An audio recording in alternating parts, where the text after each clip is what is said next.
అండి. నమస్తే ఏ అండి. ఎంత డేంజరస్‌గా తయారైందంటే, ఇప్పుడు 'ధర్మేంద్ర ప్రధాన్' అనని మాటలు కూడా అన్నట్టు, అది క్రియేట్ చేసి సేమ్ అతనిలాగే తయారు చేసి ఒక వీడియోని విడిచిపెట్టడం, దాని ఇంపాక్ట్ మనం చూసాం.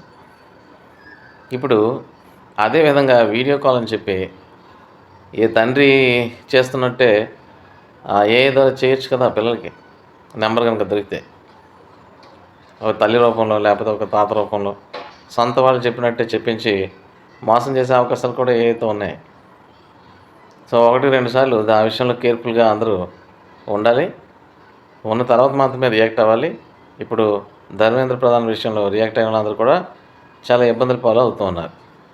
ఏఐ వీడియో బేస్ చేసుకొని. ఇంకో విషయం, ఇంటర్నేషనల్ మీడియా ఎప్పుడు కూడా ఇండియాని డిచ్ చేయడానికి, కిందకు తొక్కేయడానికి చూస్తూ ఉంటది. అనడానికి చాలా ఉదాహరణలున్నాయి. దానిలో ఈ మధ్య ఉదాహరణ ఏంటంటే, సాక్షాత్ మోడీ గారు ఇన్‌స్టాగ్రామ్‌లో పెట్టిన ఒక కామెంట్‌ని ఇండియాలో దాన్ని కనబడనివ్వకుండా చేసి, ఇంటర్నేషనల్‌గా మాత్రం అందరికీ, అన్ని దేశాలకి యాక్సెస్ ఉండేటట్టుగా చేశారనమాట. అది నేషనల్ మీడియాలో వస్తుంది ఆ న్యూసు. మరి ఇది ఎంత అన్యాయం అండి? ఒక దేశ ప్రధానమంత్రినే నువ్వు పక్కకి పెట్టేసావా? ఓ 2 యాప్‌లు రన్ చేసుకున్న మెటా. మరి అలాంటి వాళ్ళకి ఎలా చేయాలి? అంటే ఇండియాలో బ్యాన్ చేసేయాలి కదా ఇమ్మీడియేట్‌గా. మళ్ళీ దానికి వివరణ అడిగితే ఏదో టెక్నికల్ గ్లిచ్, అది త్వరలో దాన్ని మళ్ళీ మేము అక్కడ రీప్లేస్ చేస్తామని చెప్పారు. అంటే అడిగితే చేస్తారు, అడగకపోతే దాన్ని అలాగే తొక్కేస్తారనమాట. అంటే ఇంటర్నేషనల్ మీడియా ఇక్కడ మనుషుల్ని, వ్యవస్థల్ని లెక్క చేయవా అని. ఎంత దారుణం అండి.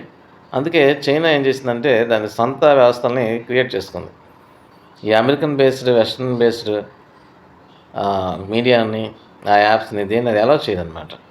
ఈవెన్ గూగుల్‌ని కూడా వాడరు వాళ్ళు. మనం మాత్రం దాని మీద డిపెండ్ అయ్యి ఉన్నాం. ఇండియా ఈ విషయంలో ఆలోచించదు. ఎందుకంటే మనకు టెక్కీలకి కొరత లేదు. మన సొంత నెట్వర్క్ తయారు చేసుకోవడంలో ఇబ్బంది లేదు. అలాంటివి ఉన్నాయి కూడా, మన దేశం క్రియేట్ చేసినవి ఉన్నాయి. కానీ మనం అవే వాడతాం. అండ్ మెటా ఏంటి? WhatsApp, Instagram, Facebook. అరక్తాయి ఉంది వాట్సాప్ బదులుగా. వాడుతున్నామా? వాడటం లేదు మనం. మెయిన్ ఏంటంటే స్టాండర్డ్స్ వాళ్ళు మెయింటైన్ చేయటంలే. ఎందుకంటే వాళ్ళ ఎజెండాస్ వేరే ఉంటాయి వాళ్ళకి. ఆ ఎజెండాని బేస్ చేసుకుని వాళ్ళు మన దేశాన్ని తొక్కేయడానికి చూస్తారు. మన దేశ ప్రధానమంత్రి అవని, రాష్ట్రపతి అవని, ఎవరైనా వాళ్ళకి లెక్కలేదు ఆళ్ళకి.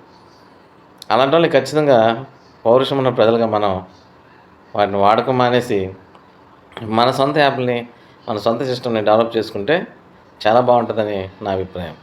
Thank you.